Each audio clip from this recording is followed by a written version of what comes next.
জয় ঠাকুর। শ্রী শ্রী রামকৃষ্ণ পুঁথি প্রথম খণ্ড থেকে আমাদের পাঠ চলছে।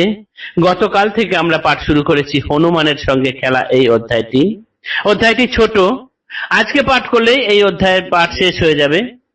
গতদিনের পাঠে আমরা দেখেছি ঠাকুর তার মায়ের সঙ্গে মামা বাড়ি যাচ্ছেন মায়াপুরে, অর্থাৎ সরাইঘাটার নিকটে যে মায়াপুর, সেই মায়াপুরে। সেই রাস্তায় যেতে যেতে ঠাকুর মাকে বলছেন, বাল্যকালে তো তিনি নানান লীলা দেখাচ্ছেন, কিছুদিন পরপরই তিনি নানান লীলা দেখাচ্ছেন। তার ওই ঐশ্বর্য দেখছে যারা, তারা মুগ্ধ হয়ে যাচ্ছে। এত ঐশ্বর্য দেখা সত্ত্বেও কিন্তু গ্রামবাসীরা বা যারা দেখছেন তারা তাকে ঈশ্বর বলে মনে করতে পারছেন না। কখনো তাদের মনে এই ভাব আসছে না। তারা বালককে বালক সুন্দর ভাবে বা বালক সুলভ আচরণ হিসেবেই দেখছেন, আনন্দ পাচ্ছেন, এইটুকুই। তো মামার বাড়ি যাওয়ার পথে মাকে ঠাকুর বললেন যে আমাকে কাপড় দিয়ে ঢেকে নিয়ে চলো, কেউ যেন দেখতে না পায়। পথিমধ্যে যেতে যেতে সন্ধান পেলেন যে এখানে একটি সত্যপীরের ঠাঁই আছে। সেই সত্যপীরের থানে মাকে বললেন, মা দাও দাও দাও, আমাকে এখানে একটু নামাও। নামানোর সঙ্গে সঙ্গে দৌড়ে গেলেন যেখানে মানত করা অজস্র হাতি ঘোড়া বানানো রয়েছে সেইখানে গিয়ে তিনি ভাবস্থ হয়ে গেলেন। মা যতই ডাকেন আসতে, তার সেই কথা কানে ঢোকে না। তারপর মা জোর করে কোলে তুলে নিয়ে আবার কাপড়ে ঢেকে বেশ কিছুক্ষণ কথা বলার পর তিনি আস্তে আস্তে স্বাভাবিক হন। এই পাঠ আমরা গতদিন দেখেছি, শুনেছি। তারপরে থেকে আজকে আমরা দেখব আবার মায়াপুরের দিকে এগিয়ে যাওয়ার পথে তার সঙ্গে বন্য হনুমানদের কিরকম খেলা শুরু হয়েছিল। আজ পাঠ করছি পৃষ্ঠা সংখ্যা 12 এর অর্ধেক থেকে 13 এর শেষ পর্যন্ত। আজ এই অধ্যায়ের শেষ। বড়ই সুন্দর শিশু গদায়ের কথা, পুনরায় দ্বিতীয় বিপদে পড়ে মাতা। পথে যেতে পূর্ববৎ গদাধর কোলে, উপনীত পথপ্রান্তে কোন বৃক্ষ তলে। ডালে মূলে মুখ পোড়া অসংখ্য বানর, দেখিয়া বড়ই খুশি হইলা গদাধর। হাতে ছড়ি তাড়াতাড়ি গদাধর যান, যেখানে বসিয়া মুখ পোড়া হনুমান। অতি অল্প বয়স শিশু ভয় নাহি মনে, তারা করিলেন গিয়া যত হনুমানে। আপোষা বনের পশু হনুমানগণ, গদায়ের প্রতি নাহি করে আক্রমণ। নামিয়া আইল যারা বসেছিল ডালে, নানা রঙ্গে গদায়ের সঙ্গে তারা খেলে। ছুটাছুটি খেলে কত যত হনুমান, তা দেখে জননীর আকুল পরাণ। হিংসা করে পাছে কোনো বনের বানর, ঘন ঘন ডাকে তাই আয় গদাধর। সামান্য ঘটনা কথা বড় নয় বেশি, তথাপি সকলে দেখো কার্য অমানুষী। বলিবার নহে কথা বলিতে কি আছে, বনের বানর কথা শিশু শোনে নাচে। গাছে থাকে কাছে গেলে করে আক্রমণ, কালী মাখা মুখেতে ভ্রু কোটি প্রদর্শন।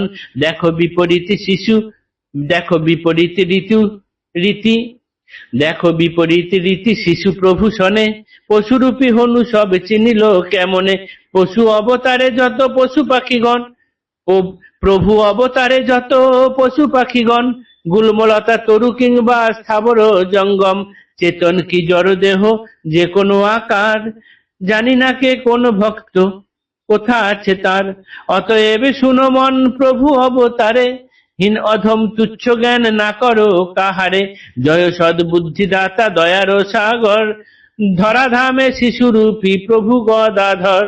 গোচর তাহার যাবে সদ্বুদ্ধি কয়, হেন সদ্বুদ্ধি মোরে দেহ দয়াময়। নতুবা কে কোন জনা কি প্রকারে চিনি, ঘন মায়া ঘরে আটা নয়ন দুখানি। ঠাকুর ওই পীরের স্থান থেকে উঠে মায়ের কোলে আবার উঠলেন, উঠে কাপড় দিয়ে ঢাকা অবস্থায় আবার চলতে শুরু করলেন। এইবার পথ চলতে চলতে ঠাকুরের মা আবার দ্বিতীয়বার আরেক বিপদের মুখে পড়লেন। সেটি কি? সেটি হলো, পথ চলতে চলতে তিনি আবার ক্লান্ত হলেন, হয়ে আরেকটি গাছের তলার ছায়ায় তিনি সামান্য নামলেন, নেমে বিশ্রাম করলেন। সেই গাছের মূলে ডালে অসংখ্য মুখ পোড়া বানর বসেছিল।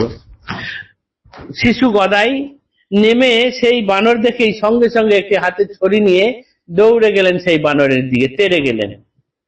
এই মুখ পোড়া বানররা কি করে? মানুষকে দেখলে তাদের দিকে দাঁত খিচিয়ে আসে, তাড়া করে, কামড়াতে পারে। বনের আপোষা বানর, এগুলো বন্য জন্তু, তারা যে কোনো মুহূর্তে আক্রমণ করতে পারে।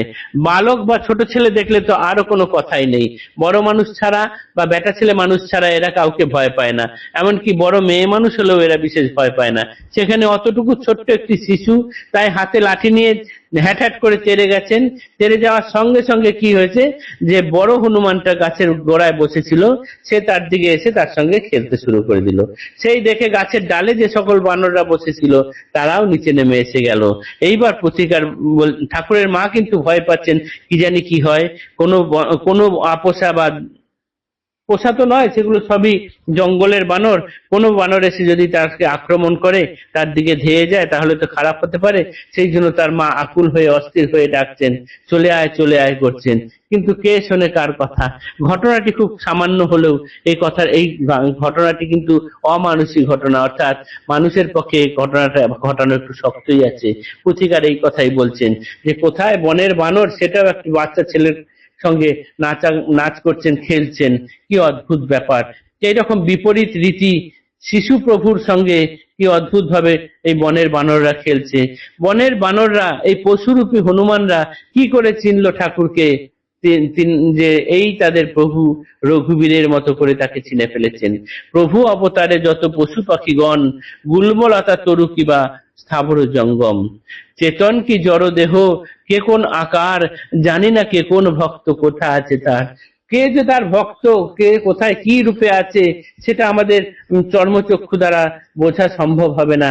তাই পুথিকার বলছেন যে তুমি আমাকে সেই চক্ষু দাও, গোচর তাহার যাবে সদ্বুদ্ধি করো, হেন বুদ্ধি সদ্বুদ্ধি মোরে দেহ দয়াময়। আর তুমি যদি আমাকে সেই রকম বুদ্ধি না দাও, তাহলে তোমার কোথায় কে কোনজন ভক্ত রয়েছে কি করে চিনবো? না হলে, কেননা আমরা তো মায়া জালে, ঘোর মায়া জালে আবদ্ধ হয়ে রয়েছি, আমরা তো সবসময় বুঝতে পারছি না কোনটি তোমার ভক্ত, কে তোমার ভক্ত। তাই কাকে কি রূপে দেখবো, ভালো রূপে দেখবো না খারাপ রূপে দেখবো, অন্যায় হয়ে যাবে, পাপ হয়ে যাবে।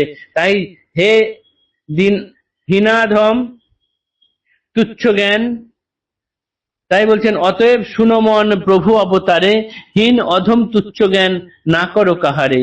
জয়ের সদ্বুদ্ধি দাতা দয়ার সাগর, ধরাধামে শিশুরূপী প্রভু গদাধর। শিশুরূপী প্রভু গদাধর, যিনি সদ্বুদ্ধি দাতা, যিনি দয়ার সাগর, তিনি আমাদেরকে যদি দয়া করে সেই সদ্বুদ্ধি না দেন, তাহলে আমরা কেমন ভাবে চিনবো কোথায় তোমার কি প্রকারে কোন ভক্ত রয়েছে। তাই আমাদেরকে সেই সদ্বুদ্ধি দাও ঠাকুর। পুথিকার এই প্রার্থনা করেই এই হনুমানের সঙ্গে খেলা এই অধ্যায় শেষ করেছেন। আমাদের এই অধ্যায়টিও শেষ হলো, আজকের পাঠ এখানে সমাপ্ত হলো। জয় ঠাকুর, নমস্কার।